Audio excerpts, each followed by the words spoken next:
Hello, y estamos aquí las hermanitas Riaño. Yo soy Mariale y Yo soy Dani.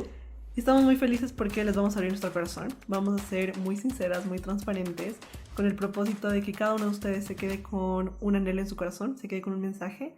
La historia que les vamos a contar es la historia de la muerte de mi papá. Es una muerte muy trágica y es una muerte que también trajo mucha esperanza y fe a nuestra vida. Y sé que muchos de ustedes se preguntarán exactamente qué fue lo que pasó. Mi hermana recién me hizo caer en cuenta que han pasado 4 años, que es un montón. Y por eso hemos decidido escoger esta fecha para abrirles nuestro corazón. Ayer fue el cumpleaños de mi papá y sé que él le haría muy feliz vernos así de unidas contándoles esta historia. Y un poco lo que dice mi hermana es, queremos contarles esta historia no para que se queden con una idea de tristeza, sino para que sepan qué pasa después de una muerte así. O sea, qué ha pasado en estos 4 años, qué es lo que hemos vivido, cómo estamos y que realmente sea una esperanza de muchas cosas que nos pasan en la vida. No creo que sea la historia más trágica que han escuchado. No, hay gente que le pasan cosas peores, pero sí fue una historia que marcó un antes y un después en nuestra vida y sobre todo porque es un tema muy tabú el que vamos a hablar. También queremos hacer un disclaimer que pues es un tema muy sensible de tocar, entonces sepan que lo vamos a tocar con el mayor respeto, con la mayor responsabilidad posible porque sabemos lo que implica, pero es muy chévere escucharlo de verdad de alguien que lo ha vivido. Creo que una de las lecciones más valiosas que también me han dejado estos 4 años es que yo esta historia se las he podido compartir a gente muy cercana, a mis amigas, a mis amigos, a gente de mi familia también. Y sé que cada vez que se lo cuento a alguien, como en un café, en un restaurante, en una salida, pues algo cambia dentro de la persona. Y por eso también te lo estamos contando a ti, porque queremos que algo cambie dentro de ti, que encuentres respuestas, que encuentres esperanza, que encuentres luz y que también encuentres mucho humanidad, porque aparte esta historia es una historia muy humana. Vamos a dividir el podcast en dos partes. La primera parte va a ser la historia de cómo sucedió y la segunda vamos a hacer una serie de preguntas entre mi hermana y yo que de pronto ustedes están haciendo cómo hemos vivido este proceso. O sea, ya la parte de qué ha pasado después, quiénes somos después, cómo hemos vivido el duelo 4 años después y que creo que es muy valioso porque a veces la gente no habla de esto. O sea, a veces es más fácil caer en el amarillismo, es más fácil caer en, listo, pasó esto, pero gracias por hablar del tema de solo lo que pasó, pero no me contaste cómo fue tu vida después. Así que empezando nuestra historia, les voy a contar que fue un lunes, 12 de abril del 2021. Yo vivía en Ecuador en ese momento, vivía en Quito, vivía con mi mamá. Me acuerdo mucho que el día anterior Guillermo Lazo había ganado y como que todo el país estaba súper feliz, decíamos es un presidente muy bueno, tal, y de verdad en el ambiente se sentía como esa felicidad y para mí era un día normal. Entonces yo me levanté, hice el desayuno, pues como toda mi rutina, muy normal. Me acuerdo que ese día yo me levanté a las 5 de la mañana, hice el club de las 5 de la mañana que más adelante les contaré, porque el libro de Robin Sharma a mí sí me cambió la vida. Tuve mi momento de oración, incluso yo todavía tengo el journal donde escribí los 20 minutos de oración que hice ese día, y ahí me acuerdo que puse lo de Guillermo Lazo, y ahí yo me acuerdo que puse estoy muy feliz porque siento que se siente algo distinto en el ambiente. Entonces bueno, hice mi journaling y después hice como que una lectura e hice ejercicio. Entonces yo ya estaba lista para el día, súper arreglada, bañada, tal. Y de la nada a mi mamá le empiezan a llamar muchas veces al celular. Entonces llamaba a mi tía, llamaba a la contadora, llamaba a otra amiga, llamaba a ni sé quién. Y como que todo el mundo la bombardeaba de llamadas. Yo la escuchaba desde su cuarto. Era un caos. O sea, literalmente era como un caos. Y yo pensé, hay mucho caos ahí. Mejor voy a ir a sacar a Matilda, que es mi perrita, al baño. Entonces cogí su correa, le dije, Mati, nos vamos. Y cuando me subí al ascensor, sentí literalmente como algo dentro de mí que me decía, tu papá se murió, pero desde un lugar muy de paz. Y yo incluso sentía que era la voz de Jesús, como preparándome y diciéndome, tu papá se murió. Yo me acuerdo que me vi al espejo del ascensor, fue como, esta sensación está muy rara, pero pues igual saqué a Matilda. Y cuando ya estábamos regresando, mi mamá estaba abajo del edificio gritando como loca, buscándome por todas partes, que yo dónde estaba. Y yo, mami, pues saqué a Mati. Y ella como, no, nos tenemos que ir, ¿dónde estás? Muévete, hubo un accidente, como que hay que irnos ya. Entonces subimos para coger las llaves del carro y me acuerdo que antes de salir mi mamá era como, ¿qué llevo? Y yo, mami, no tengo idea ni qué está pasando. Yo le decía qué está pasando y ella no podía responder. Y era como, nos tenemos que ir, nos tenemos que ir. Estaba muy angustiada y me seguía preguntando como que, ¿qué llevo? Y yo, pues no sé. Me acuerdo que ella me dijo, lleva tu cédula. Yo cogí como toda mi billetera Y mi mamá empezó a dar vueltas por el apartamento y yo era como, nos tenemos que ir ya, ¿tú qué haces dando vueltas por el apartamento? Y ella literalmente estaba un poco buscando coger algo para que la preparara para lo que iba a pasar. Y es que claro, nada te va a preparar para lo que va a pasar. Cogió un rollo de papel higiénico y se fue. Y yo, excelente. Eso fue todo. Bajamos al carro y estábamos muy cerca. Yo vivía como a 10 minutos de la casa de mi papá, entonces estábamos relativamente cerca. Y en uno de los semáforos le dije, explícame lo que está pasando. Y ella fue como, no sé, o sea, es un accidente, es un accidente, es un accidente. Y yo le dije, a ver, un accidente en plan, ¿se rompió la pierna? Y ella casi que sí. Y yo, ok. Y la seguían llamando. Entonces la llamaba uno, la llamaba el otro, todo el mundo. Bueno, pues entonces, ya llegando al edificio, yo le dije, mamá, no es un accidente. Y ella me dijo, ¿por qué? Y yo le dije, porque solo está la ambulancia, solo está la policía, no hay ninguna ambulancia. Y ella me dijo, sí, ahí debe estar. Y yo le dije, mami, solo está la policía. Si fuera un accidente, habría una ambulancia, habrían 1000 doctores, habría un montón de cosas moviéndose y pasándose. Y toda la escena estaba muy quieta. Y ahí fue cuando yo ya supe, pues mi papá está muerto. Entonces entramos al edificio, mi mamá se bajó primera porque yo tenía que parquear. Y claro, ella se baja, va a ver todo. Y antes de parquearme, yo tenía a Matilda ahí en el carro. Y me giré y le dije, Mati, algo le acaba de pasar a tu abuelo, como que hoy vas a tener que ser muy juiciosa porque te voy a dejar aquí en el carro mucho tiempo. Y tú tienes que ser juiciosa. Y pues yo la dejé ahí en el carro, me bajé y ya cuando vi el cuerpo de mi papá tirado en el suelo, cubierto por una manta. En la escena no había sangre. Y que también les cuento mucho así porque yo también creo que es importante como contar estos detalles que después se conectan un poco con la fe y ya van a ver también cómo Dios actúa. Evidentemente la escena era bastante crítica. Y estaban todos los policías.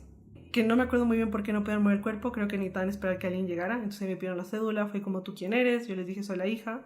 Y revisaron que en mi cédula sí dijeran los nombres, tal. Y ahí pudo empezar como el trámite legal. Antes de que yo llegara, como que ese trámite no podía empezar. Y claramente vi la escena, me puse a llorar, me puse a gritar y literalmente me boté al piso de lo más dramático que se puede imaginar. Y en ese momento tuve un flashback y primero pensé en mi hermana. O sea, literal, yo lo primero que hice fue pensar en quién le va a decir a mi hermana, como que qué vamos a hacer con mi hermana. Y me acordé que hace unos años, en una comida que estábamos ahí en la casa los 4, mi hermana llegó al almuerzo y fue como, no saben, se acaba de morir un famoso que genuinamente no me acuerdo quién era, y se suicidó.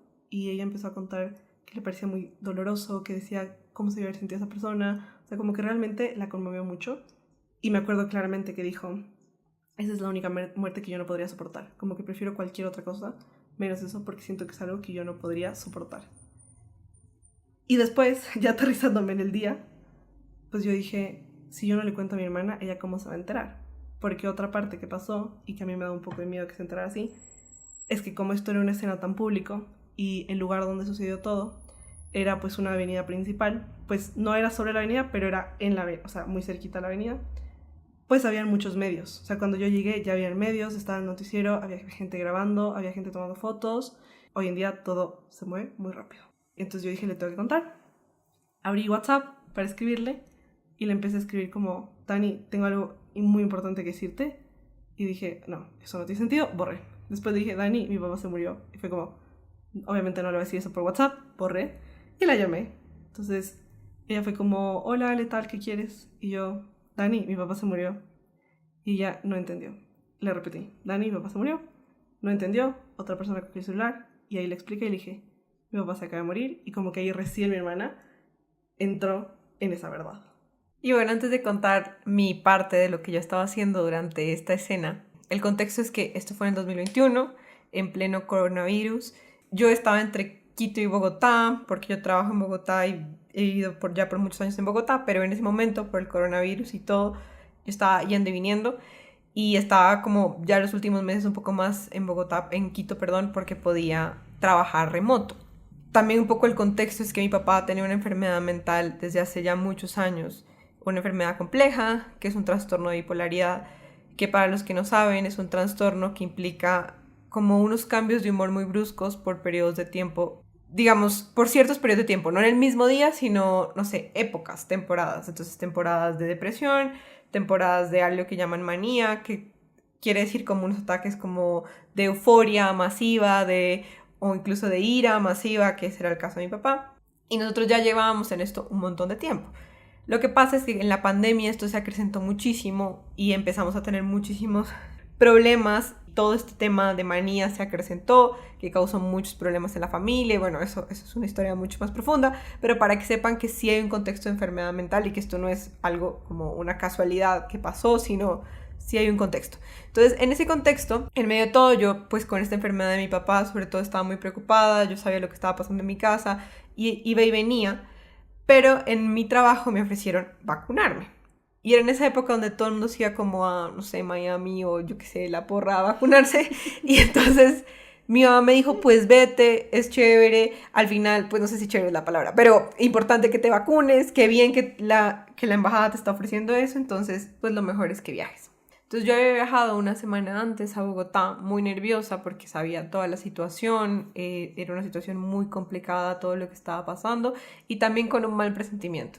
O sea, yo creo que, pues no sé si sea así con todas las muertes, pero como que uno sí sabe que algo malo va a pasar, que no lo puedo explicar, no hubiese cambiado la realidad, obviamente, porque pues, ¿cómo podemos saber esto? Pero sí algo como, no sé, un sentimiento en el estómago de, hay algo que no estoy tranquila con lo que está pasando.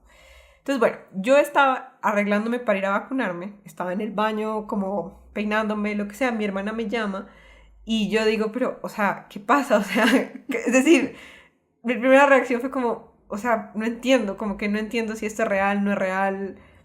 Y claro, después como que empiezo a captar, me dice, pero es que se lanzó, y yo, como que se lanzó ¿de dónde? No, del 10º piso.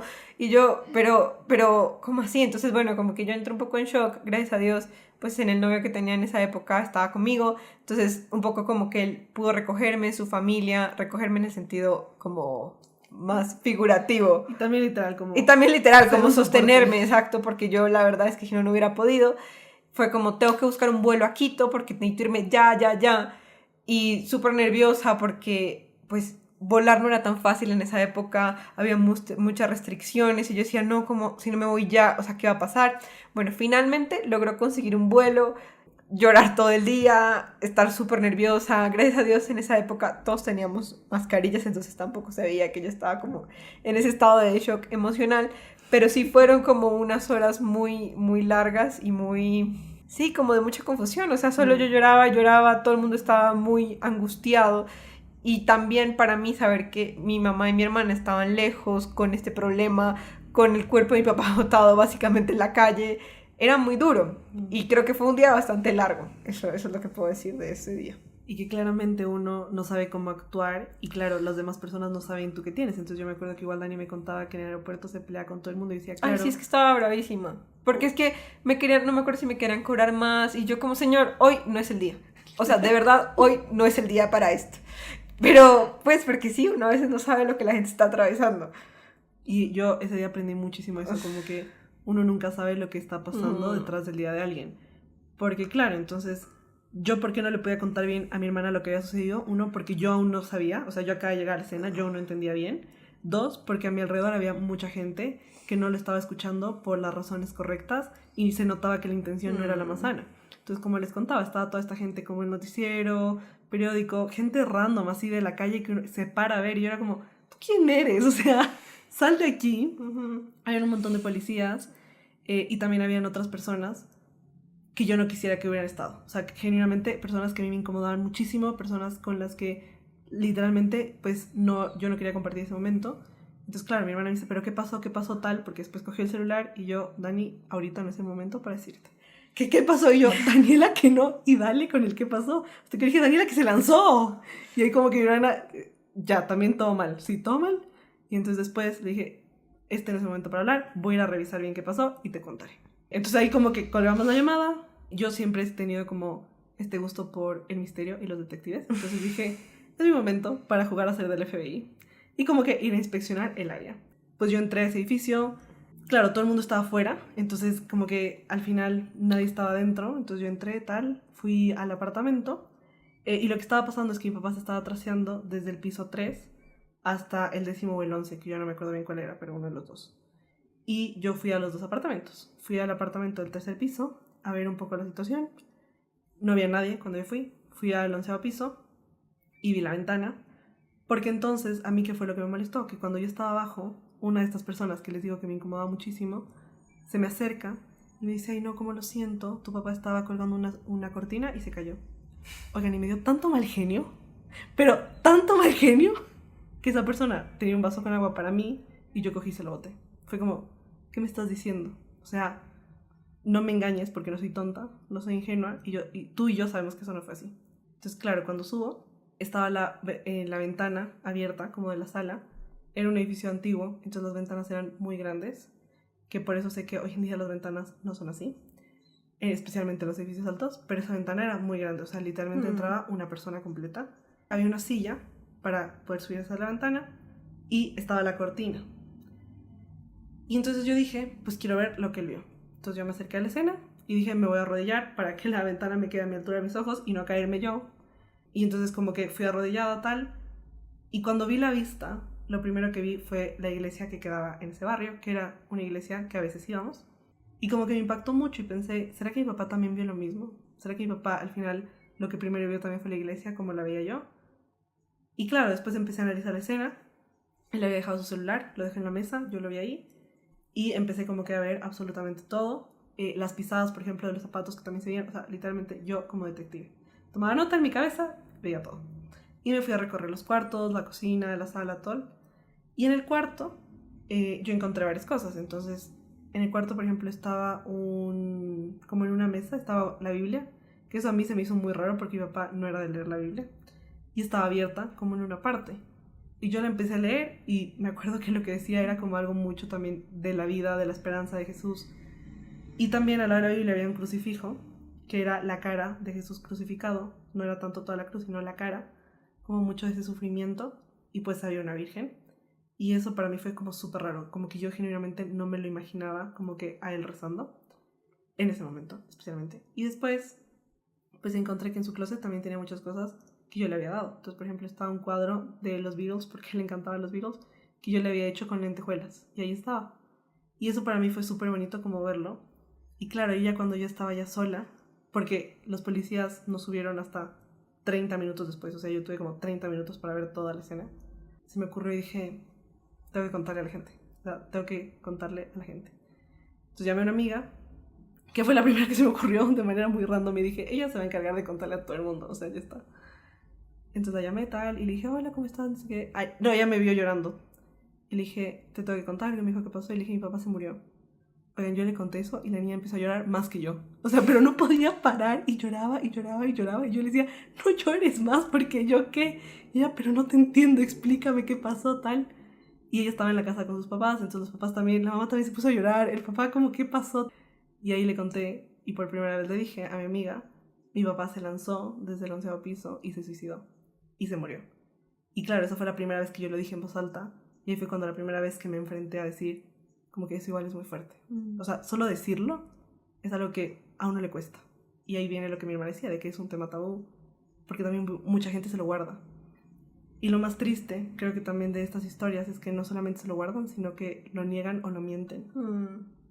Yo contándoselo a la gente también, muchas personas en confianza me han dicho, en mi familia pasó algo así, y mintieron y dijeron que era otra cosa. Ella se encargó ya de contarle a mucha más gente. Yo a otras amigas les escribí.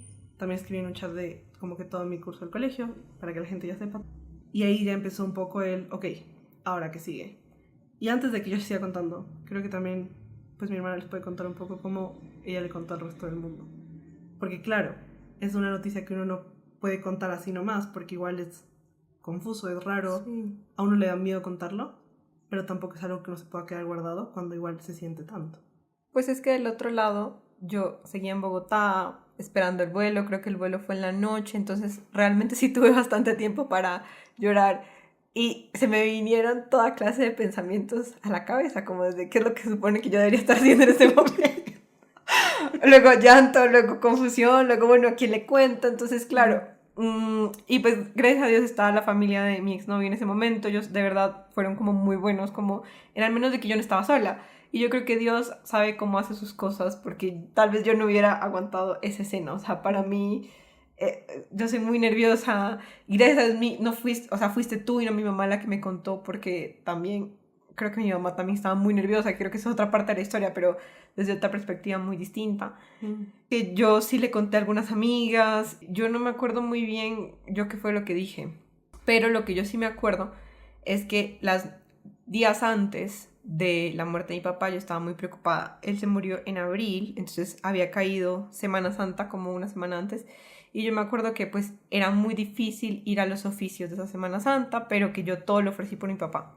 Entonces, hablando con una amiga muy cercana, yo le dije como, estoy muy preocupada por mi papá, la situación mental de él está muy mal, siempre fue un riesgo el suicidio, porque cuando alguien tiene una enfermedad mental, pues ese es el peor escenario y el que más se trata de evitar. Entonces, todos sabíamos que esto era un riesgo, pero también una persona en un estado así es muy difícil de manejar. O sea, él nunca quiso aceptar su enfermedad, tener un tratamiento, y eso hace que sea tan difícil de manejar y tan difícil de tratar, porque si a ti te duele el pie, pues simplemente te vas a la clínica y todo el mundo sabe que te duele el pie, pero en cambio cuando tienes una enfermedad mental, pues la gente realmente no sabe si tú la tienes o no la tienes.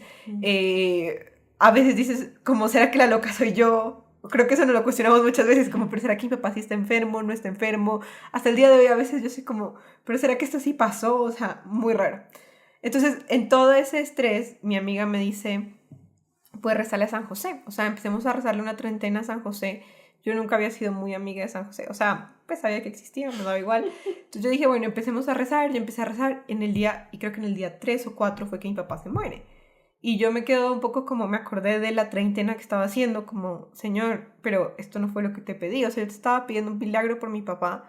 Empiezo esta treintena y pasa esto. O sea, yo estaba muy, muy, muy confundida. Entonces, bueno, mientras mi hermana y mi mamá hacían más cosas de medicina legal y, bueno, más cosas, porque igual hay muchos trámites alrededor de un tipo de muerte así, yo estaba llegando a Bogotá, a Quito, perdón. En la noche que llegamos empezamos a hablar y mi papá, pues antes de que muriera, dejó su celular en la mesa. A ver, pero entonces, antes de que nos adelantemos ya a la noche, un poco para complementar lo que decía Dani, pues mi papá sí tuvo varios tratamientos psiquiátricos. Varios psiquiatras lo vieron. Me acuerdo incluso que en Ecuador había un psiquiatra que había escrito un montón de libros, que era súper famoso.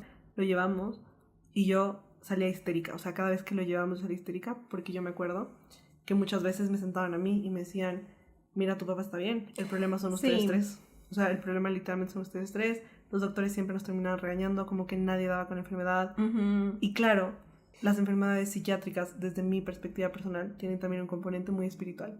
Y es muy complejo notarlo si tú solo ves algo humano sin los ojos de Dios y sin los ojos también del demonio, porque por ahí entra mucho.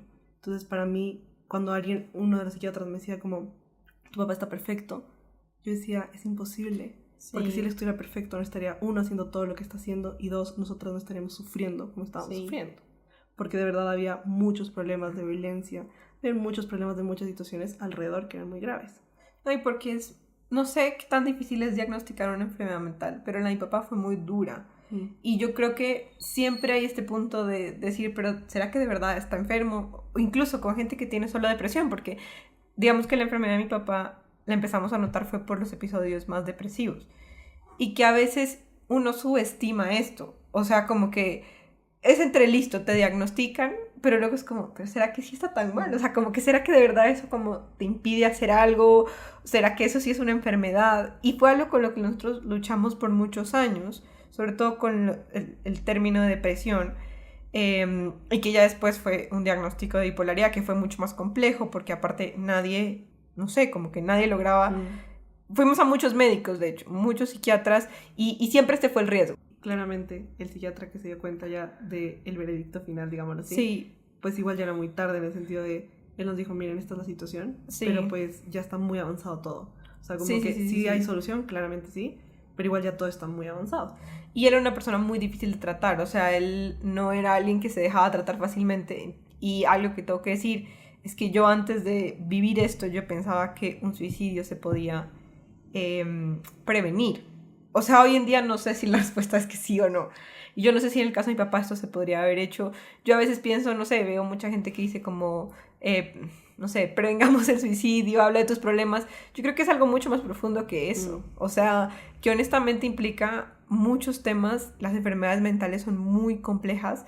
hay que normalizarlas más. O sea, hay que normalizar esta palabra suicidio, hay que normalizar la bipolaridad, por ejemplo. Eso era algo que nunca en mi vida se me hubiera ocurrido que existía. Y que incluso hay veces que en una conversación mucho más como casual uno dice, ay, qué bipolar eres, porque un día estás así y otro día estás así. Y realmente la gente no tiene ni idea qué es eso. O sea, es una enfermedad súper dura, súper, súper, súper dura. Un desenlace así es muestra de lo profunda que es esta enfermedad y que me deja muchas más preguntas también sobre el suicidio en general, o sea, sobre qué tan libre es una persona que hace esto, qué pasa detrás, qué pasa en las familias, qué deja esto, qué estaba pensando esa persona, realmente no estaba pensando, Claro. porque yo, no sé, hoy tengo unos pensamientos muy distintos sobre lo que es esto. Miren, yo me acuerdo que cuando les dije que tomé mi rol de detective y subí por primera vez a la ventana, yo, eso, cuando estaba arrollada viendo la ventana, yo sentí mucho miedo. Y yo dije, seguramente mi papá también sintió mucho miedo. Y yo también decía, que va a sonar un poco paradójico, pero yo decía, pero lanzarse igual es un acto de valentía, ¿saben? Como que uno genuinamente no puede lanzarse porque te da miedo. O sea, tú solo ves el piso y te da mucho miedo. Y ahí yo también pensaba, y es un disclaimer que yo siempre hago cuando cuento esta historia. Yo no apoyo el suicidio, no digo que la gente debería suicidarse, porque no, es grave. Y aquí también viene un tema de la fe, y moralmente está mal. O sea, moralmente es un pecado, que eso también es importante, como que tampoco suavizar las cosas. Y yo ese día sabía que mi papá, moralmente, si hablamos solamente como de juicios morales, pues fue un pecado, sí. Pero ¿cuál es el tema? Pues yo no lo puedo juzgar. Porque yo no estaba en su cabeza. No solo eso, pienso que también para que haya un pecado tiene que haber 3 causales. Una es pleno consentimiento, plena libertad y pleno conocimiento de que eso es pecado. Y también en su enfermedad, o sea, esos ataques que él tenía de como altos y bajos se daban por un desequilibrio de químicos del cerebro. O sea, yo no soy experta en esto, pero yo sé que era algo que él no podía controlar. Que es un poco perder la libertad. Exacto, que es perder la libertad completamente. Entonces, sí, la verdad es que es algo muy complejo y no creo que es una decisión que él tomó. Muy valiente que tú hayas podido ver por la ventana, porque yo hasta el día de hoy paso por ese edificio y ni siquiera puedo levantar la mirada a dónde fue el lugar.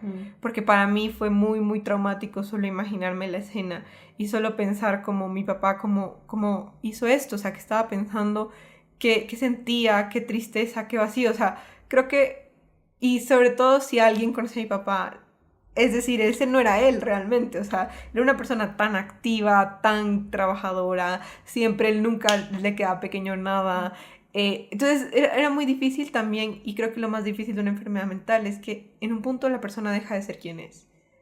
Y eso fue durísimo, que tú digas, pero ¿será que quién era ese que se lanzó? ¿Era mi papá realmente o era otra persona? ¿O era su cerebro que no estaba funcionando bien y que le daba estas ideas también que obviamente pues él tuvo que haberlo planeado de alguna manera y todo, pero requiere muchísimo como, no sé, o sea, como una desesperanza completa en tu corazón que me parece que era algo que mi papá no era.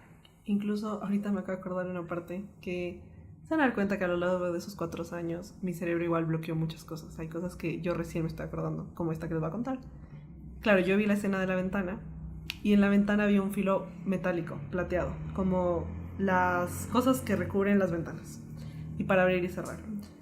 Y mi papá normalmente cargaba con él siempre un bisturí. Y en plan, porque él siempre cortaba cosas, si había que abrir una caja, si había... Es como la Por el típica... trabajo, literal, por el trabajo. O sea, la típica navaja, pero en bisturí, literal. Y siempre cargaba uno, siempre, siempre, siempre. Y ya que estamos hablando de todo este tema, pues igual quiero aclarar que él no es que se haya hecho daño con el bisturí, porque ese no fue el escenario en este caso. Pero yo sí me acuerdo que cuando yo vi la escena, ahorita me acordé que en la ventana, en esta parte metálica que les digo, habían como muchas cosas, o sea, habían como rayas, habían como círculos, habían cosas que él había hecho con el bisturí, y también habían como medio palabras, pero no eran palabras, y claro, cuando yo vi eso, yo dije, esta es la lucha, ¿sabes? Como estoy desesperado, sí. Rayo, no sé qué hacer, no sé si sí, no sé si no, rayo, tal, y eso igual para mí fue muy fuerte, porque yo pensé y dije, igual no es una decisión fácil, y definitivamente no es una decisión que uno toma libre, y también hay un tema, y es que es una tentación muy grande. Porque yo también sé que en el momento de tu muerte, el diablo te va a decir, no vales nada, eres lo peor, no hay solución. Sí, hazlo. Literal, lánzate, sí. Todo va a estar bien. es esa lucha, porque yo sé que en el momento de tu muerte, tú y yo y todo el mundo va a tener tantas tentaciones para que te condenes. Sí. Y creo que ahí es donde está también mucho la misericordia de Dios, que solamente Dios sabe lo que pasó en ese momento, solamente Dios sabe lo que pasó antes. Y eso, yo no sabía esto que me estabas contando. Es que no me había acordado. Una vez alguien que, obviamente sin saber esto que le pasó a mi papá, hizo un comentario como, no sé, alguien se ha suicidado de, no sé, alguna película, pues alguien famoso, lo que sea. Y entonces alguien hizo un comentario como, ay, esa persona qué ridícula, solo hizo eso para llamar la atención. Y yo, de verdad, me puse furiosa, o sea, me paré y me fui, porque yo dije, esta persona no sabe nada. O sea, esto es algo tan complejo, o sea, alguien no hace eso por llamar la atención. Alguien no es tan tonto, o sea, perdón, pero alguien no es tan tonto. Como que la vida es algo que, cuidar tu vida es algo de lo más primitivo que tiene el ser humano. Y no es algo que se pueda juzgar fácilmente. Por eso yo digo, hay muchos matices alrededor de esto, de incluso la libertad, pero también siempre tener en mente que creo que es algo que no se habla lo suficiente cuando se habla de este tema, y es que las enfermedades mentales son enfermedades.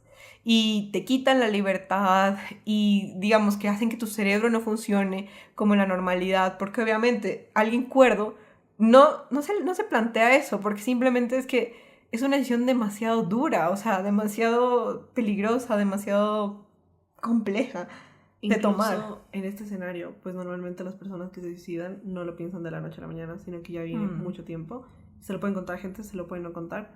Pero a mí también me impresionó que mi papá el día anterior, o sea, mi mamá le había contado que había ido a comprar como algo para comer tal, y se compró una hamburguesa para hacerse.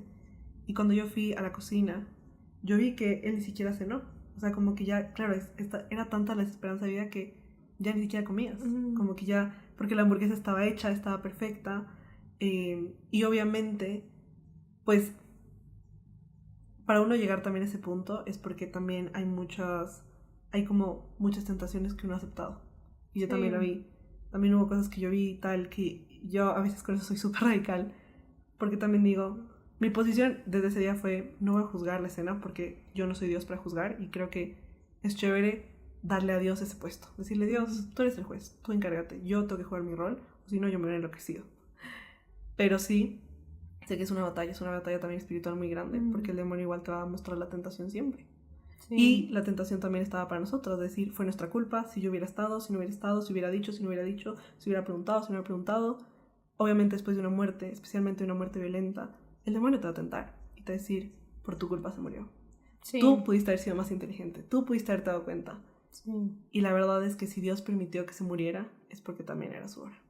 Porque si no, pues Dios hubiera podido cambiar un poco la situación. Entonces, espera, vamos a contar ya lo que pasó en la tarde. Pues sí, o sea, yo estaba viajando. Lo que pasó en la tarde fue, empezaron todos los trámites, entonces y recoger el cuerpo, ir a la fiscalía, firmar papeles, que todos los papeles los firmé yo, porque tenía, pues, que era la hija tal, ir a recoger el cuerpo también, como que con la funeraria se portó súper bien. Ese día yo me acordé que tenía pico y placa, y lo mismo que mi hermana, que uno como que se acuerda de cosas de, ¿será que debería estar trabajando? ¿Será que ni sé qué? Y yo le dije al policía, tengo pico y placa, me van a multar. Y él fue como, no, nadie te va a multar por esto. Entonces sacar los papeles, pedir todos los cosos. Mientras tanto también era como, no he comido. No, claro. Y me acuerdo que igual en esa época yo sí comía azúcar. Entonces yo me fui a un Sweet & Coffee con mi mamá porque quedaba muy cerca de la fiscalía, que es como una cafetería súper rica. Y ahí yo decía, qué heavy que toda esta gente que está aquí, su vida no le ha cambiado tanto como a mí en un segundo. Sí, sí. O sea, todo su café. Ese día, o sea, esas semanas y todo eso era como un sentimiento tan como, no sé, pasó esto tan grave, pero a la vez todo sigue. Literal. O sea, era algo súper raro, súper raro. Pero bueno, entonces yo llego, mi hermana y mi mamá me van a recoger al aeropuerto. Y cuando ya llegamos a la casa, nos acordamos que mi papá había dejado, antes de morir, su celular en la mesa. Entonces empezamos a buscar el celular y había un video que él nos dejó como un poco como explicando, pidiendo perdón. Pues no era como una explicación así muy extensa, pero solo decía como, pues como que nos quería y que perdón, que él tenía la culpa de muchas cosas, pero se veía en un estado de nervios, digamos, completamente fuera de sí, creo. Y ahí también pudimos ver que él estaba como en esos estados como de manía, que era algo como muy complicado. Y que sí, pues no creo que tuviera como la libertad para elegir, sino que era su cerebro, no sé, diciéndole cosas. Y él, pues, en muchas ocasiones, él a mí me dijo como es que hay, como que mi cerebro a veces, en, digamos, momentos más cuerdos, a veces como que es como si yo estuviera dividido, o sea, como que si yo en algunos puntos escuchara algo y después otra cosa. Y sobre todo en los momentos de depresión, como que tú no vales, tú no sirves, todo tienes la culpa de todo, etcétera. Entonces eso es lo que yo creo que pasó durante ese día. Y esa noche pues hablamos con el psiquiatra también, pues sí, o sea, yo creo que para un psiquiatra este es como, pues lo peor que puede pasar, la verdad. Y aunque es lo peor, también es lo que, aunque suene mal, están acostumbrados a lidiar. Sí, o sea, ellos porque saben, es su día a día. pues el psiquiatra fue muy bueno con nosotros le contamos la historia, siempre hubo un riesgo, no creo que fuera un riesgo que pudiéramos nosotros Prevenir. Definitivamente no. Yo no creo eso y por eso vuelvo a insistir en que es tan compleja esta enfermedad y que no parece una enfermedad porque tú ves a alguien con una enfermedad mental y no te das cuenta. Si sabes que alguien tiene un pie roto, lo ves, pero en cambio esto no. Y es una persona que puede pasar completamente desapercibida, pero su cerebro no está bien. Y es muy complicado, muy complicado para las personas que lo están lidiando porque de verdad es como, ¿qué hacemos? Entonces, bueno, al día siguiente...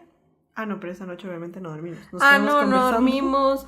Yo no podía apagar la luz. Yo duré como una semana sin poder apagar la luz, sin poder ver la oscuridad. O sea, es decir, todo lo dramático que uno pueda pensar pasó. Y creo que sí. Yo también creo que algo muy importante es que varias de mis amigas y de mis amigos como que me ayudaron, por ejemplo, ese día. Una amiga se llevó a Matilda, yo la llamé, trae el vino. Sí. Me acuerdo que igual nos hicieron comida, como que nos sí, no, la verdad mucha gente se enteró, pues aparte de que salió en el noticiero y que yo hasta el día de hoy no he sido capaz ni de leer las noticias, o sea, yo no puedo ver yo eso. Sí lo vi y me da mal genio. Pero... claro. Pero sí, la gente fue muy bonita en todo el proceso hasta el día de hoy. Todo el mundo siempre nos ha apoyado mucho y siempre ahí te das cuenta de que realmente tú no estás solo, o sea, hay mucha gente y Dios te va poniendo ángeles todo el tiempo, o sea, todo el tiempo.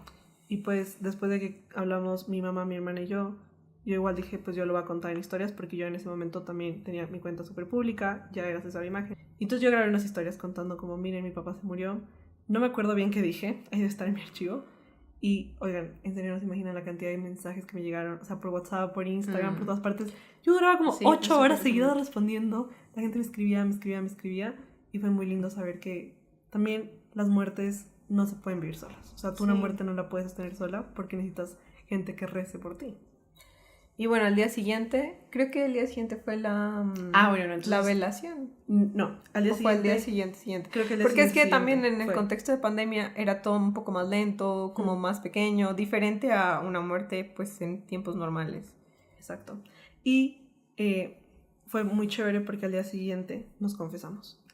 Y creo que eso para mí fue algo tan liberador porque obviamente... Yo también me confesé. Tú también te confesaste. No me acuerdo. Sí. Yo las llevé a todas a confesarse. Yo les dije, mañana hay confesiones a tal hora, todas se suben al carro y nos vamos. Y una amiga como que me ayudó a conseguir el padre, a que él nos esperara. Y claro, fue muy especial porque cuando alguien se te muere, te vas a acordar de todo lo que dijiste, todo lo mal que dijiste, lo que te faltó, el cariño que no expresaste, el irrespeto, si es que hubo una burla, una falta de lo que sea, y más en esta situación que les digo que era ya muy compleja por sí, en una situación familiar compleja, pues van a salir las culpas, va a salir tantas cosas que si tú no las exteriorizas y no le pides perdón a Dios, eso te va a consumir. Y de verdad, nosotros nos confesamos con un padre que se llamaba, sigue vivo, pero ya no está ahí, pero que se llama José Andrés. Y yo le decía todo al padre, o sea, fui demasiado transparente, dije, padre, me siento culpable por esto y esto y esto. Le dije esto a mi papá, no le dije esto. O sea, literalmente hice una confesión de vida que para mí igual fue liberador, porque si no, tú te quedas con esa tentación de decir, fue mi culpa. Incluso solo escucharte decir, padre, me siento culpable por esto y esto, tú te pones en perspectiva y dices, es que no puede haber sido distinto, porque en este momento, en esta circunstancia, así era como tenía que ser, o sea, así por alguna razón, que también viene la frase de, obviamente Dios no planeó el suicidio, si Dios no fue como, bueno, la gente suicídese, ¿no? Y Él sabe que es un mal muy grande para la humanidad, pero de ese mal Él saca muchos bienes, que es también lo que les vamos a contar en un ratito. Entonces, bueno, al día siguiente, yo la verdad no me acuerdo de haberme confesado ni de nada de lo que pasó. Pero te confesaste. Bueno, mi mamá también se confesó. Qué bien. Nada, pues yo empecé a planear la misa, cambiamos de seguro, igual estuvo súper bien, el lugar súper bonito. y pues yo hice un álbum de fotos, hice las invitaciones de la misa con la ayuda de mi hermana, mandamos, conseguimos el sacerdote y todo ya fue como que funcionando en marcha. Sí. Y pues fueron días que pasaban igual muy rápido, en el sentido de, ¿qué era lo que había que hacer? Pues las vueltas, de ir por el cuerpo, recoger, va a sonar horrible, pero escoger el ataúd, como muchas cosas Sí, que uno muchas dice... cosas muy feas. Y que yo a veces me acuerdo también de tener este recuerdo de, no sé, mirarme al espejo y es como, tengo que maquillarme, pero es como, tengo que maquillarme para el funeral de mi papá. ¿Qué es esto? O sea, como, tengo que bañarme para ir a hacer esto tan raro. Entonces, bueno, cuando llegamos al funeral, pues ya como el momento de velación, era una sala de velación muy pequeñita, pues no súper pequeñita, pero como para unas Normal. 40 personas. Y nada, estaba el ataúd cerrado. Y yo no había visto a mi papá. O sea, yo sí, pues porque mi hermana un poco vio el cuerpo ahí, yo en cambio, pues no. Yo ya estaba alejada como de la escena. Igual cuando yo vi el cuerpo, pues se veía solo la manta, que yo no la Ajá. alcé porque no se me ocurrió, no lo pensé, No, no pasó. pero sí, o sea, Y lo único que había, que yo les digo, no había sangre. O sea, en toda la escena no había sangre. Solamente un zapato estaba como lejos. O sea, el zapato, el tenis. entonces ignoren eso, Dios. Bueno, Es que yo lo hago por molestar. Pero, pues un zapato se había salido sí. y se había caído. Y ya, el resto, nada. Y el reloj, mi papá tenía un reloj puesto y pues se había roto el reloj. Pero el resto de cosas estaban, pues bien, en teoría. Sí, entonces bueno, ya ese día llegamos y la gente empezó a llegar. O sea, creo que eso también es duro. Creo que nadie habla de lo incómodo que es una velación. Que también ahí depende de quién llega. Sí, y que O sea, cada depende. uno a veces pues dice lo mejor que puede, lo que se le ocurre. Pero con este tema la gente igual era muy, pues como que no querían hablar del tema. Sí, a la gente le da miedo. Sí, le da mucho Le da miedo y los entiendo. O sea, a mí también me hubiera dado mucho miedo, pero pues ya estábamos en eso y pues la gente fue muy bonita, la Sí. que fue y es es algo muy desgastante, o sea, estar todo el día ahí como en que la gente te diga el pésame me parece como o sea, un plan muy aburridor. Pero bueno, el punto es que mi papá estaba en el ataúd Pero esto ya fue el día siguiente, en la misa. y mi mamá me dice, ve y lo miras, porque yo como que la verdad es que no me le quería acercar, tenía mucho miedo, porque yo soy muy sensible, entonces nada, como que de verdad mi mamá me dijo, pues ve y lo ves, o sea, como que también te despides. Y me dijo, de verdad, no pasa nada. Entonces, bueno, lo vi, lo abrieron. Y sí, creo que yo nunca he visto a alguien muerto en toda mi Sí, vida. es medio creepy. Es horrible. O sea, es como que alguien que tú ya sabes que su alma no está. O sea, Que no tiene por vida. lo pálido que está. Pero lo que más me asombró y que ahí yo un poco, como que dentro de mí algo se conectó, que fue como, no tiene ninguna herida. O sea, su cuerpo está intacto, está perfecto, como si lo hubieran dejado acostado en el piso. Porque claro, o sea, todos los días, la noche anterior, que era como esa imagen de mi papá cayendo un poco, como cómo fue eso, o sea, cómo pasa eso. No, es que hasta el día de hoy no se me ocurre cómo pudo haber pasado eso, cómo se pudo haber sentido. Bueno, en fin, entonces yo la verdad lo que más miedo tenía es que ese cuerpo estuviera completamente destruido. Pues, no sé, a mí eso me da demasiada impresión. Pero todo lo contrario, el cuerpo estaba perfecto, solo tenía una herida pequeña en la cabeza. Y yo ahí dije como, esto fue San José. O sea, que realmente no tiene una explicación lógica ni física de cómo ese cuerpo estaba tan bien. Pero se veía tranquilo, se veía sereno, se veía... no sé, yo lo vi y dije, bueno, mi papá está bien y tuvo una buena muerte, sea lo que eso signifique. Porque al final San José es el patrono de la buena muerte. Y yo terminé mi treintena, pues ya los 30 días después. Pero yo creo que él sí estuvo como en paz conmigo y dándole paz también a mi papá. Así eso no se entienda. Y un año después o dos, encontramos que en la billetera que tenía mi papá ese día que murió tenía una medallita súper chiquita de San José.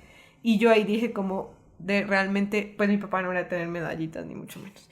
Entonces, ahí realmente era San José que estaba con él, o sea, como que yo le había pedido y él sí le dio una buena muerte, así yo no lo entienda, así nadie lo entienda, así nada de esto tenga sentido, porque todo empieza un montón de preguntas de qué pasó, por qué lo hizo, no sé, es que es una situación muy difícil, pero creo que a mí me dio mucha paz también poder verlo y saber que sí, que Dios sabe más, o sea, fue una certeza que no puedo explicar, no es lógica, solo está en el corazón. Y yo también pensaba, nosotros no vimos la escena, o sea, yo no la vi, mi mamá Gracias no a la Dios. vio, mi hermana tampoco. Pero pues como les digo, era una avenida principal, mucha gente seguro la vio, por lo menos unas 3 personas. Y yo ese día pensaba, ver esa escena te cambia. O sea, te cambia por completo y te vuelve otro. O sea, que te despierta, te sacude, te renueva. Y también por eso es que contamos esta historia, porque ver la escena, imaginarte la escena, contarla, escucharla, te cambia. Me acuerdo que al inicio, cuando yo le contaba a mis amigas, ellas lloraban más que yo. O sea, ellas lloraban más que yo y era como, no, Mariale, perdón, es que no puedo tal. Y decían, no entiendo cómo me lo estás contando de la forma en la que me lo estás contando. Sí, y también algo que tienen que saber es que nosotros, desde el principio, mi hermana y yo, no sé por qué, decidimos que esto se iba a contar tal como fue. O sea, nosotros no íbamos a inventar algo que no fue verdad, no íbamos a decir que esto fue mentira, que mi papá le dio un infarto, que mi papá le dio otra cosa, porque siempre hay esa tentación, también por miedo a la vulnerabilidad que esto implica y a lo tabú que es este tema, de fingir, ¿sí? Y creo que es algo común en muchas familias. Sí, yo no las juzgo porque entiendo también que cuando tú pones esta historia afuera, eres muy vulnerable de comentarios, de gente que no lo entiende. Por ejemplo, ese comentario que les conté de esa persona que quería llamar la atención y yo era como, o sea, ridículo, pero nivel Dios, ¿qué te pasa? O sea, ¿cómo se te ocurre eso?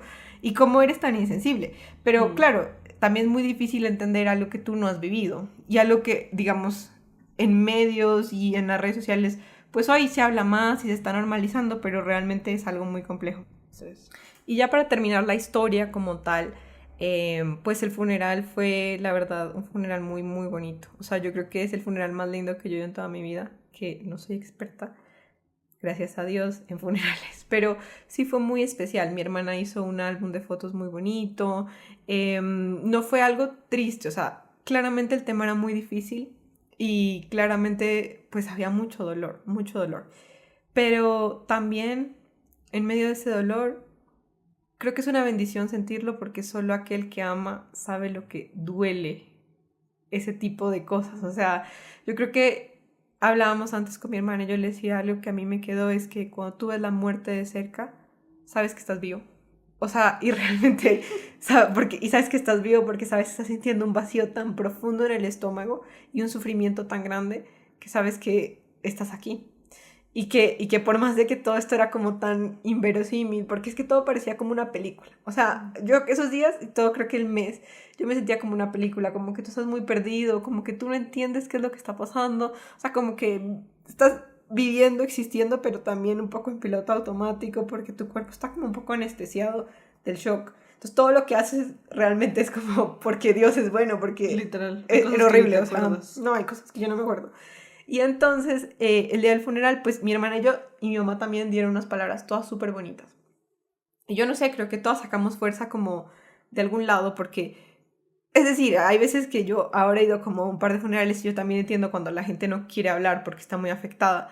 Pero yo, en el fondo, cuando me tocó escribir las palabras, me acuerdo haberme ido como a un costado del velorio y haber dicho, me voy a sentar a escribir. Y escribir lo que de verdad tengo que decirle a mi papá, porque este es su adiós. Este es el día en que yo, el único día que tengo para decirle esto, porque ya después ya no. Entonces creo que eso fue lo que a mí me sirvió más para poder pararme al frente a decir, no me acuerdo ni qué fue lo que dije, pero creo que fue bonito. Todavía lo tengo por ahí. Pero yo solo me acuerdo de una cosa, que no sé si será verdad o me lo estoy inventando, pero que yo mientras hablaba, yo lo único que me acuerdo es ver a mi papá ahí sentado. Y verlo en esa posición, o sea, estoy viéndolo como él se sentaba y como él escuchaba todo lo que yo le decía. Y eso fue muy, muy valioso para mí porque yo dije, este fue el adiós de verdad. O sea, yo no sé si él estaba ahí o no, su alma estaba ahí o no, pero yo les prometo que yo la veía. O sea, yo veía a mi papá sentado en primera fila, quieto escuchando. Y también como escuchando como de corazón. Entonces, creo que eso fue bonito. Y ya, y finalmente, pues, sí, después del funeral, o sea, y de esos 3 días, no me acuerdo, fueron 2 días, que de muchas cosas, de estar muy ocupado, vuelves a ese vacío de la casa, de la realidad, de decir, ¿qué es esto? O sea, ¿qué es esto que está pasando? Y de golpearte con la realidad, que es un poco lo que viene después, porque esta es más la parte de drama y, sí, como emoción, entre comillas, de algo muy raro que ocurrió, pero después vuelve la vida normal, con un dolor gigante y con una realidad a la cual enfrentarte que todo cambió en un minuto.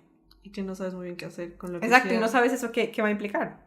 Yo, por ejemplo, me acuerdo que al inicio a mí me costaba como ir a planes sociales porque yo decía, no quiero que la gente tampoco sea como, ay, no, pobrecita, ay, ¿qué estás? Ni sé qué. Sí. Y entonces yo era como, no sé muy bien cómo ir a un ambiente social, tipo una fiesta, una cena, un lo que sea con mis amigos, porque está el elefante en la mesa. Y también por eso yo, con la gente que más quiero, he sido siempre muy amplia con el tema y he sido siempre muy abierta, porque si uno no lo habla, ese elefante se queda. Sí. Y todo donde uno guarda secreto es algo que el demonio también usa en nuestra contra. Y como que empieza a distorsionar. Entonces creo que igual es importante hablarlo. Y por eso quiero aprovechar para hacerle unas preguntas a mi hermana. Ella me va a hacer otras. Sí. Que van a... Le haremos unas preguntas que pueden como dar luces de lo que ha pasado después, porque la verdad 4 años es mucho tiempo y hay muchas cosas que han pasado, pero... Sí, ajá. es literalmente una carrera universitaria. Entonces, lo primero que le quiero preguntar a mi hermana es, ¿qué ha sido lo más difícil para ti de aceptar en estos años? Yo creo que para mí lo más difícil ha sido aceptar que todo cambia y que las cosas se acaban. O sea, y creo que es una realidad muy simple, que es muy obvia, pero que cuando la vives no es tan simple y no es tan obvia. Que la gente se muere, después de eso, como a los 7 meses se acaba una relación que yo tenía que era muy importante para mí, eso se acaba, la gente se va, cambios de trabajo, o sea, como que aceptar que esto pasa y aceptar que no es solo la muerte, sino también de una persona, sino también las muertes dentro de ti misma, de por ejemplo, no sé, que ya nunca íbamos a vivir esas cosas con mi papá, que ya nunca vas a volver a vivir cosas con una persona que se va o una relación que se acaba, que las cosas cambian y que esos cambios traen siempre cosas buenas, porque es verdad que siempre pasan cosas, pero que duele. O sea, que esa transición duele y que la tienes que sentir porque no te la puedes saltar. Y que el dolor no te lo puedes saltar, que la tristeza no te la puedes saltar, que no es algo que se va en un minuto, sino que es un proceso súper largo. Pero que sí, que no hay como un atajo, solo tienes que vivirlo. Eso es cierto, y sentir lo que hay que sentir. Oigan, yo a veces gritaba horrible, otras veces era mala gente. Sí, o sea, el duelo es algo muy complicado. Sí, es muy complejo. Pero bueno, la siguiente pregunta es, ¿cómo ha cambiado tu relación con mi papá, aunque él ya no esté físicamente? Bueno, eso es muy heavy porque después del velorio y de todo el entierro, habían muchas flores. Y yo no dejé que botaran una sola flor. Entonces, claro, no cabíamos en la casa con tantas flores. Y yo me acuerdo que dije, ¿qué voy a hacer con esto? Y entonces pensé, voy a ir a hacer un tour por todo Quito y dejándolo en distintas iglesias. Y cuando ahí lo pensé fue como, ¿sabes qué? Me voy a ir a comer un helado. O sea, me voy a ir a comer un helado como mi papá me hubiera llevado a comerme un helado. Entonces, vamos a ir a comer un helado. Entonces me fui a Mimos porque de chiquita mi papá siempre me compraba helados de Mimos. Y me fui a comer helado y yo pensaba y decía, bueno, ahora voy a ir a dejar las flores. Fui a dejar las flores. Y decía, ¿será que la gente se imagina que estas flores estuvieran en un funeral? O sea, como que todo bastante chistoso. Y a mí me ha costado mucho porque yo estaba muy brava. O sea, yo estaba muy brava porque yo decía, yo quiero algo para mí. O sea, cuando mi papá se murió y yo fui a su cuarto, yo moví el cielo y la tierra en ese cuarto para encontrar algo para mí. Algo que dijera, para mi hija María Alejandra. Y obviamente no encontré nada. Yo buscaba una carta, buscaba un lo que sea. Yo boté el colchón, subí las... O sea, yo de verdad saqué todos los cajones, o sea, de verdad buscaba y buscaba y buscaba desesperadamente y no había nada. Y cuando no había nada, me dio más ira aún. Yo era como, ¿qué te pasa? O sea, como que de verdad, ¿qué te pasa? Después fue muy complejo, porque igual las cosas que yo encontraba o me daban más ira o me daban más tristeza. Por ejemplo, yo entré al baño y en el baño abrí un cajón y estaba una foto que yo le había regalado, pero la foto estaba rota. O sea, él me había quitado la foto y se había quedado solo él. Y eso para mí fue como, ¿are you kidding me? O sea, después de todo, igual, o sea, ¿cómo haces eso? Y yo estaba muy, muy brava. Y me ha costado, o sea, realmente me ha costado no estar brava. También hubo un momento donde también me costaba ver lo bueno. Y decía como, pero de verdad, ¿qué es esto? ¿Qué le está pasando? Tal. Y también siento que muchas veces me he confesado de que a veces me olvido. Y esto creo que le pasa a todo el mundo que alguien se muere. Como que a veces a mí igual me da miedo no acordarme. No acordarme de la voz, no acordarme físicamente cómo era. Como a veces, claro, van pasando los días y uno se le va olvidando. Y también pensar en, ¿será que yo puedo tener una relación con él a la distancia? En plan, porque él está en el cielo. Y yo a veces le decía pues a los padres que me confiesan como, padre, yo a veces pasan días y no me acuerdo. O sea, se me olvida. Y también pienso, pues el cerebro tampoco puede estar recordándote el dolor todo el día. Pero sí ha sido un poco como volver a confiar de que puedo tener esa relación. Y un día fui a un retiro, hace unos años, y era un retiro de San José. Y en ese retiro creo que yo pude soltar muchas cosas como de ira que yo tenía. Y pude sanar muchas otras a través de otros sacerdotes que igual me ayudaron mucho. Y ese día yo sentía como el Espíritu Santo como que me estaba dictando una carta. Y esa carta para mí fue esa carta que yo estaba buscando el día de la muerte en su cuarto como loca, que nunca llegó, pero que ese día sí llegó. Y fue muy lindo porque un poco era hablándome directamente a mí. Y creo que eso es muy especial. También me he dado cuenta, especialmente este año, que hay muchas cosas que han pasado en mi vida gracias a también todo lo que mi papá me enseñó. Y creo que para mi papá, pues literalmente yo digo que era su favorita. Y para mí era también muy especial ver cómo igual muchas de las cosas buenas que me dejó pues han hecho la mujer que soy, como que esa mejor versión. Entonces creo que la relación es distinta, es compleja, pero pues uno igual la puede tener espiritualmente. Y yo creo que pues cada una ha vivido cosas con mi papá de acuerdo a la relación que tenía, ¿no? Claro. Es decir, yo también he tenido muchos mensajes y cosas de él que, bueno, es que todo esto es otra historia muy larga porque realmente de eso hay muchas historias después de todo lo que ha pasado, pero como que tú sí logras responder ciertas preguntas, o sea, y sí se siente también que él está. Por ejemplo, yo una vez me acuerdo, creo que fue el mes pasado mío, que yo le dije, estaba rezando por la mañana cuando empecé el cumpleaños y yo le dije, papi, hoy quiero que me digas feliz cumpleaños. O sea, que haya algo que me acuerde, o sea, que yo sepa que tú estás aquí. Entonces, como que, bueno, hice muchas cosas ese día y fuimos a un restaurante, pero muy X. Y empezó a sonar una canción, que aparte no es una canción moderna, ni mucho menos, es una canción muy X, que yo sabía que él y yo compartíamos, porque cuando yo era chiquita yo siempre decía, papi, pon esta canción, que a mí me encanta, pon esta canción. Entonces yo apenas lo oí, me acordé de esto y dije, ese es mi papá, o sea, y en sueños también, o sea, ha habido muchas maneras. Entonces yo creo que a pesar de que esa persona no esté físicamente, no es tampoco que se va, es que está aquí tampoco, pero es decir, no es que nos dejó, ¿sí? Sino que sí, es algo que yo no entiendo y creo que nadie entiende, pero de alguna manera tú sientes que esa persona igual te quiere y vas respondiendo cosas. Oye, Dani, ¿y para ti tu fe cambió después de ese día?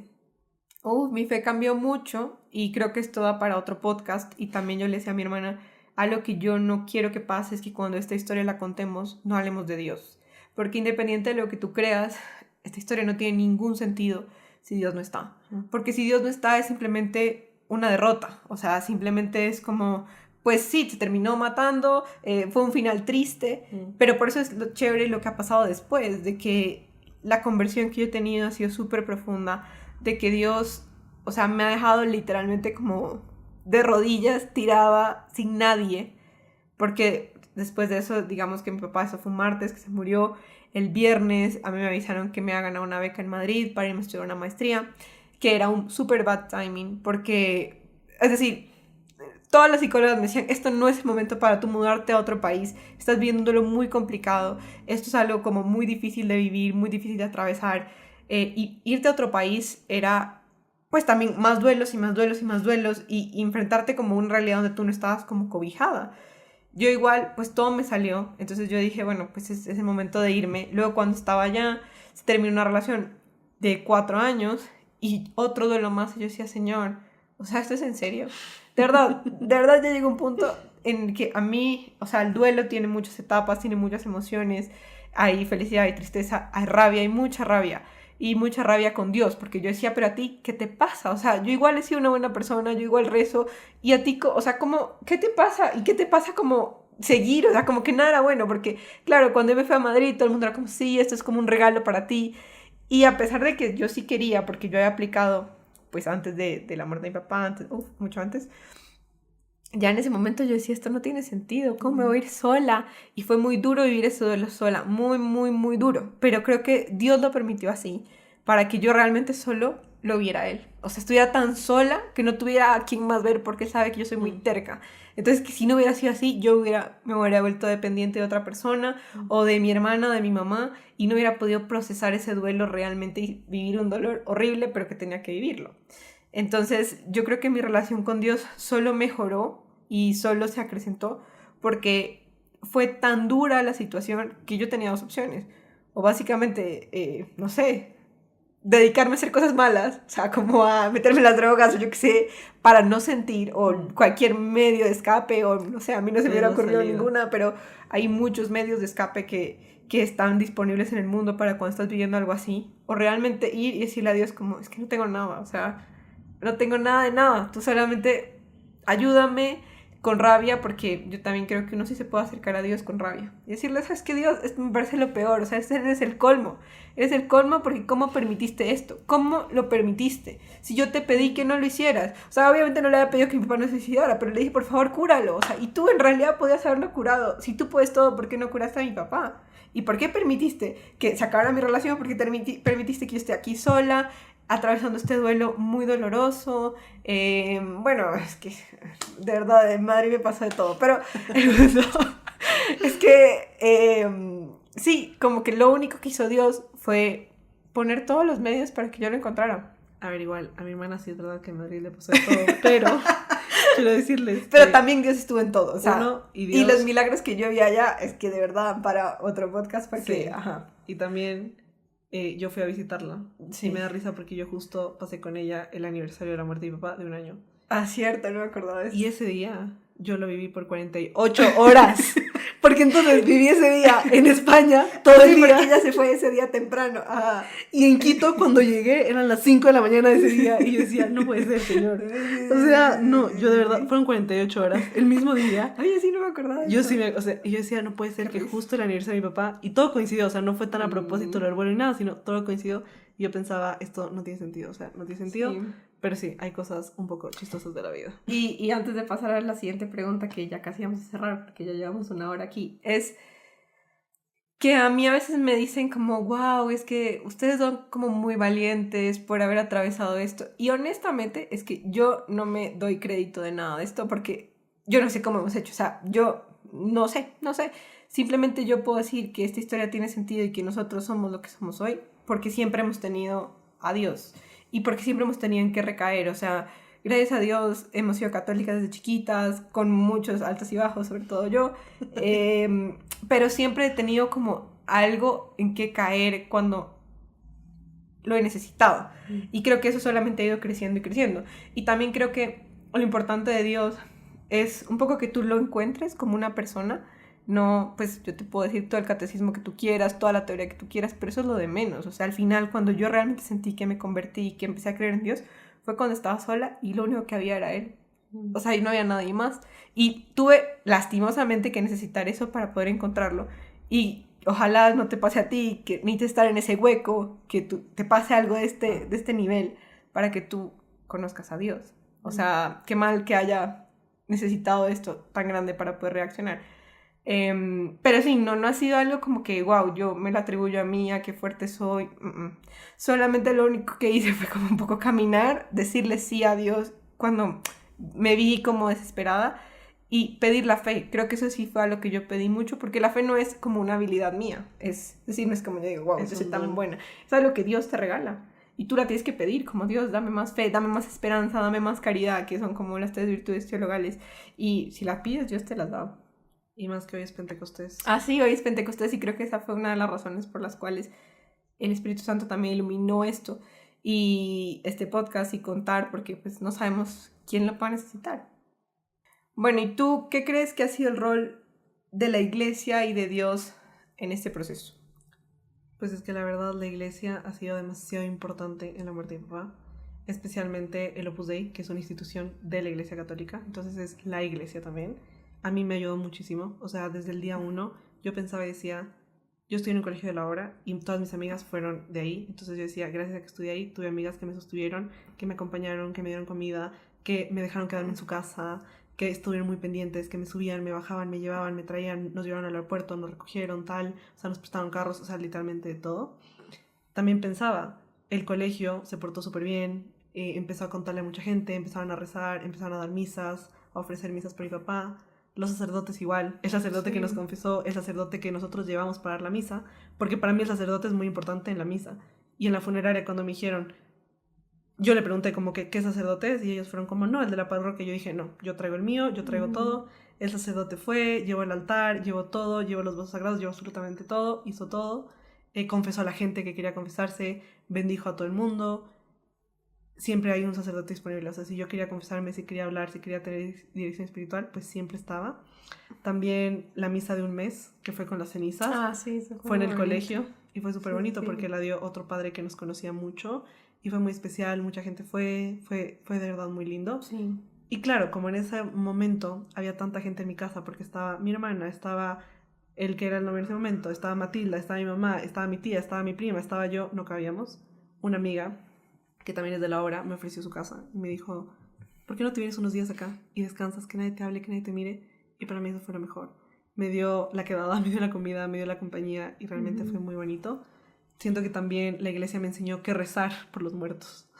Y todo el mundo rezaba algo que se llama responsos, que los puedes buscar en Google, que es la mejor oración que tú puedes hacer cuando alguien se muere porque es muy bonita, de verdad. Y también la cantidad de gente que rezó por nosotros. O sea, todo el mundo rezaba y yo genuinamente lo sentía porque ese día, créanme que aunque suene irónico, lo que a mí menos se me ocurría era rezar. Como que estabas en tantas cosas que no te daba el cerebro. Y yo ahí sentí, somos una familia. La iglesia es literalmente una familia. Y ahí, esa es la comunión de los santos. Cuando tú puedes sentir la oración que el otro está haciendo por ti, eso es muy, muy, muy bonito. Y de verdad que cada parte de las personas que estuvieron, pues son parte de la iglesia y de verdad que fueron increíbles y siguen siéndolo. Siento que mucha gente nos ha seguido ayudando, especialmente mucha gente a la hora nos ha seguido ayudando. Tengo amigas que siguen súper pendientes, que me llaman, que se acuerdan incluso de cuando se murió. Y es como, Mariale, hoy encomendé a tu papá, hoy me acordé de ustedes, rezo por ustedes, amigas de Quito, que no veo hace años. Es como, ¿cómo estás? ¿Cómo has seguido? Sigo rezando. Conversar, saben conversar, un gesto de cariño, un regalo, un postre, absolutamente todo. Así que creo que te diría que ese fue el rol que la iglesia tuvo en esta muerte y definitivamente pues en la iglesia está Dios. Y a lo que yo tengo para agregar a eso es que lo que yo vi, porque como yo tuve que vivir el duelo en Madrid, yo no tenía nada conocido. O sea, en realidad yo llegué a todo nuevo. Cuando tú tienes algo de este nivel, no es lo mejor. Pero algo que yo le agradezco mucho a la iglesia es que el país donde tú estés, si yo estaba en Croacia, en Bosnia, en Italia, donde sea, siempre había una iglesia y siempre se sentía como tu casa. O sea, yo entraba a cualquier iglesia y yo decía, esto es igual aquí o en la China. Y esta es mi casa, o sea, donde se hace que yo puedo estar aquí segura. O sea, que si yo vengo a rezar, estoy segura. Y creo que eso es algo como demasiado especial de la universalidad de la Iglesia Católica, que sabes que no está atada a un lugar físico y que ni siquiera tenés que a veces ir a una iglesia, porque tú sabías que Dios igual estaba en todas partes, pero que esa familiaridad que tú sientes de que esto es mucho más grande que solamente, no sé, ir a la misa un día. O sea, esto es algo que está en todo el mundo y que tú puedes estar cobijada también siempre por esa iglesia que es una madre. Entonces, eso es muy bonito. Y Dani, si tú pudieras hablar con la Dani del 2021 antes de esta muerte, ¿qué le dirías? Le diría que no sabe lo que se le viene a la pobre, la verdad, no sé. Pero lo que sí creo es que le diría que ella es suficientemente fuerte para todo lo que se le viene y que Dios la va a ir como guiando.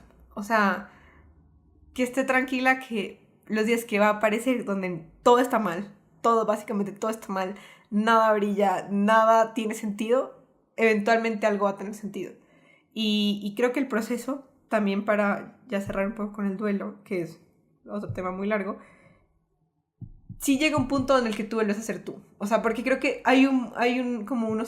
creo que los primeros 2 años en los que yo realmente es que no era yo. O sea, como que tú sabías que una parte de ti también había muerto con esa muerte y seguía muerta. Entonces, como que yo veo un poco mis fotos de Madrid, veo todo lo que pasó en Madrid y yo decía, o sea, fue chévere, hay cosas buenas y todo, pero dentro de mí había algo muy muerto. Y algo que no tenía fuerzas para levantarse, que no era yo, que no era la mejor versión que yo tengo, y está perfecto porque pues era lo mínimo que podía yo dar en ese momento, pero le diría que eventualmente eso va a pasar y que también que este duelo y todo lo que va a vivir tiene que llevarla acompañada de Dios y hacer un trabajo interior real. O sea, algo que yo sí he hecho desde el día que se murió mi papá es empezar a escribir.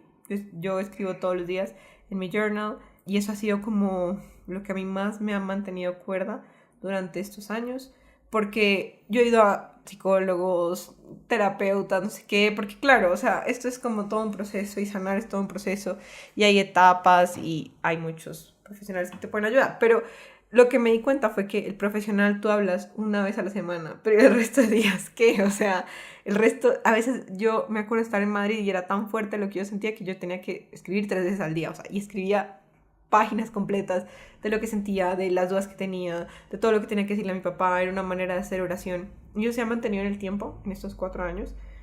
Yo el otro día le dije a mi hermana que ella llevaba como unos 16 journals completos.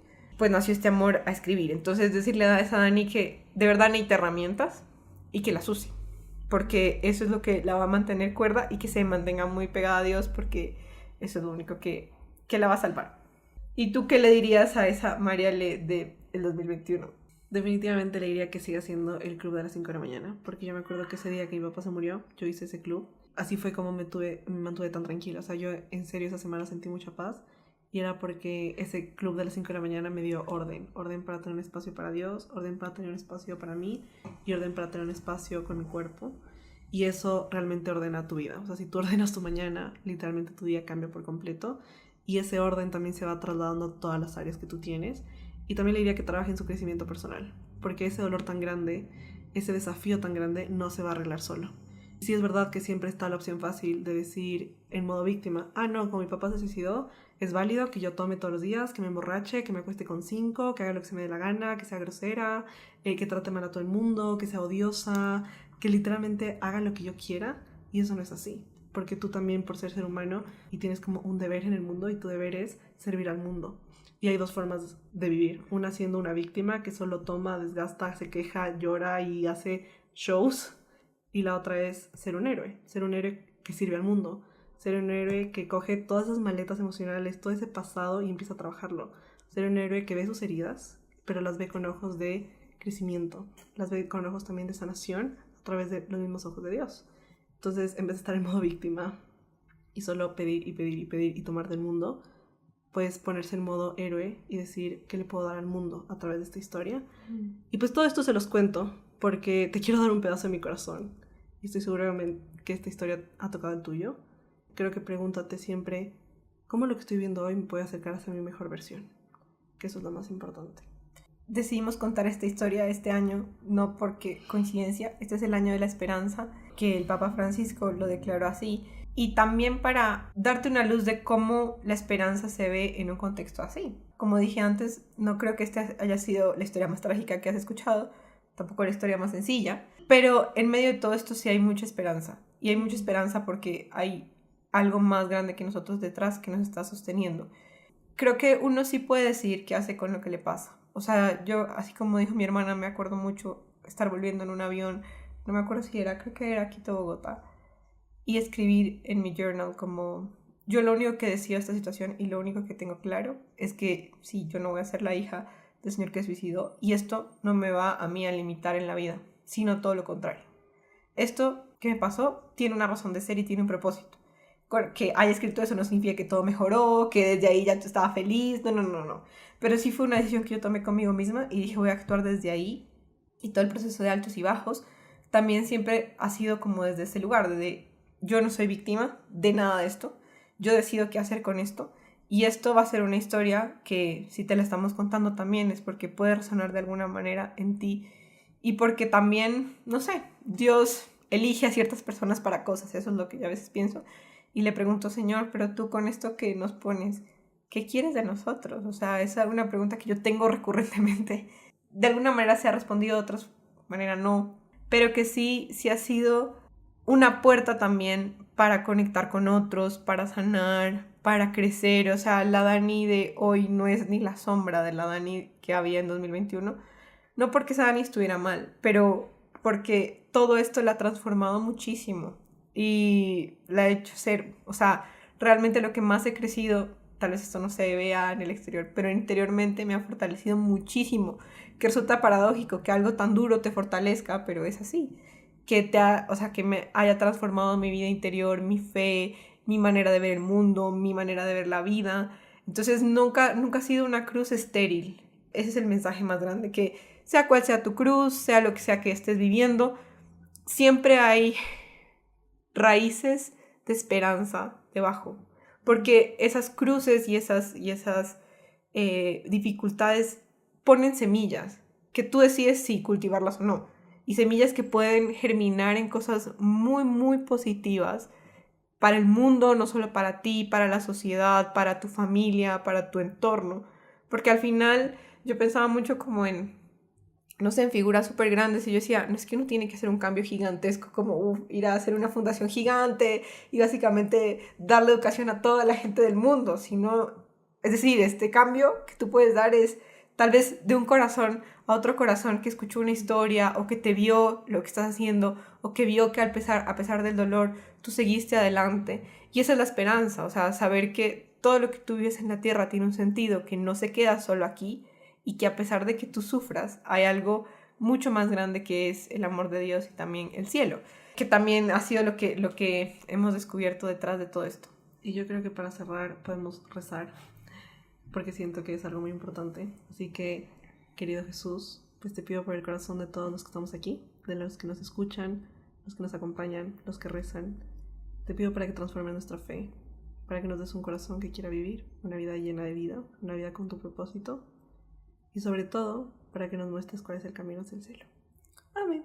Amén. Y también te pedimos, Señor, por todas las personas que están sufriendo enfermedades mentales, que quieren quitarse la vida en este momento, que no ven salida de lo que está pasando, que están considerando cualquier idea para dejar el mundo, que están atravesando esta tentación, porque hay que seguir rezando mucho por ellos. O sea, al final también algo que nos llevamos es que la oración sostiene.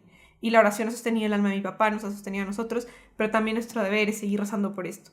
Esto no sea más un tema tabú, sino que como católicos, como cristianos, como ciudadanos podamos seguir hablando de esto y seguir apoyando desde lo que se pueda, desde la oración, desde el apoyo real de ir a hablar con alguien, desde informarnos más, desde cuidarnos más, pero que esta muerte de mi papá no quede en vano. O sea, creo que la contamos también para visibilizar este tema y para que cualquier persona que lo esté sufriendo sepa un poco qué pasa después, o sea.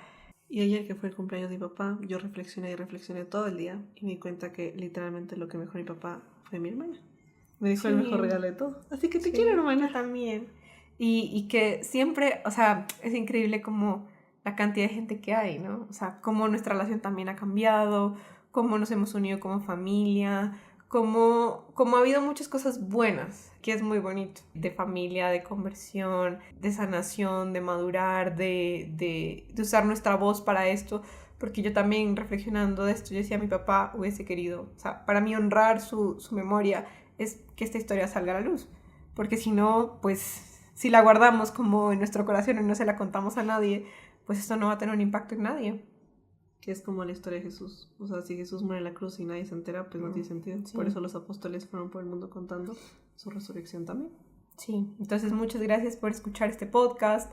También si tienen preguntas, cuéntenos. Sabemos que este es un tema muy sensible. Gracias por escuchar, porque también creo que contarlo es sanar. O sea, que atreverse a abrir el corazón para nosotros igual nos sana y hace que esto se mantenga vivo, porque lo que decía mi hermana, a veces olvidar creo que es lo más... la derrota, porque olvidar significa que esto nunca pasó y que sí, como que no tuvo un impacto cuando realmente esto dividió nuestra vida en dos y dejó un antes y un después que nos transformó profundamente.